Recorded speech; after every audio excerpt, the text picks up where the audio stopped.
I thought it was stupid. And let me put the word stupid in quotation marks and then highlight it and then underline it and then put it in bold. Liz Ryan tells us what Commissioner Clay Murphy thinks is stupid.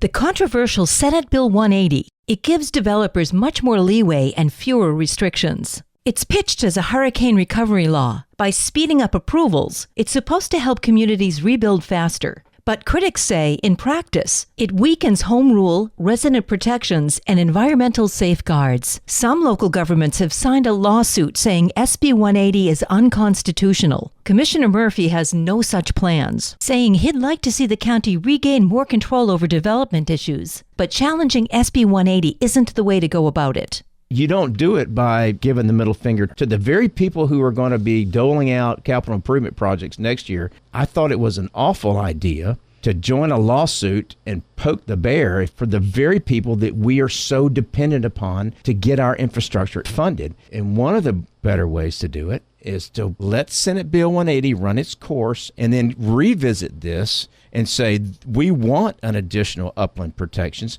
How do we get it without incurring legal fees and our reputation between the very people that we're asking for money for? It's like holding your hand out for money one and giving them the bird with the other. Commissioner Krista Joseph disagrees. SB 180 to me is another power grab by Tallahassee. Just like the Live Local Act, they're just trying to control whatever we want to do with our county and our constituents. Basically, they're taking the will of the people away, and they're telling us what we want to do, as in Tallahassee. Currently, about 10 municipalities have joined a class action lawsuit challenging SB 180, and more still are considering joining the lawsuit. This local news is a service of your hometown Toyota dealer, Beaver Toyota in St. Augustine, conveniently located off I-95 at exit 311.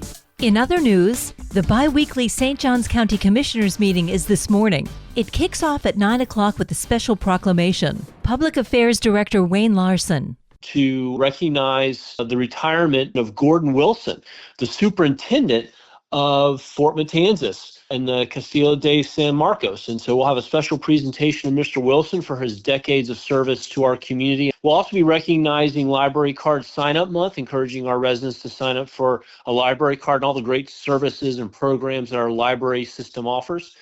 And then it's on to regular agenda items. One of them is about the county kicking in for a downtown tradition. The county considering some additional support for Nights of Lights in terms of traffic control and other services for the Nights of Lights event in St. Augustine.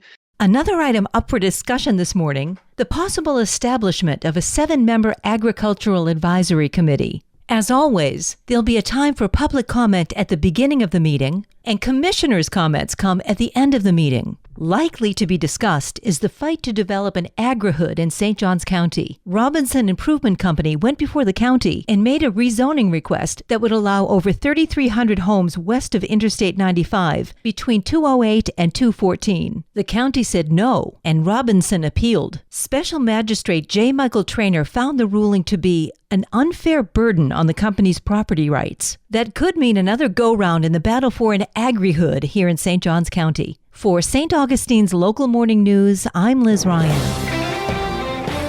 E-bike safety is once again in the spotlight after a deadly crash in St. Johns County last Thursday night. Florida Highway Patrol says a 66-year-old St. Augustine man was killed when his electronic bicycle collided head-on with an SUV on US 1 just south of Las Colinas Boulevard. It happened around 8:20 in the evening. Florida Highway Patrol Sergeant Brian Dillon describes the crash. While he was traveling north, there was a pedicyclist traveling south, basically coming in an oncoming fashion towards that vehicle. Unfortunately, the front of that vehicle impacted the front of the electronic bicycle and its rider, therefore ejecting the pedicyclist off of that vehicle. The pedicyclist was deceased on scene as a result of that collision. The driver of the motor vehicle immediately stopped, attempted to render aid, and contacted authorities. Troopers say the man was not wearing a helmet. The SUV driver, a 36-year-old St. Augustine woman, was not injured, but troopers noted she was not wearing a seatbelt. E-bike safety has become a hot topic in St. Johns County and across Florida, as officials continue to stress the importance of helmets, obeying traffic laws, and using caution when sharing the road. And now you're up to date with St. Augustine's Local Morning News. I'm Rich Carroll.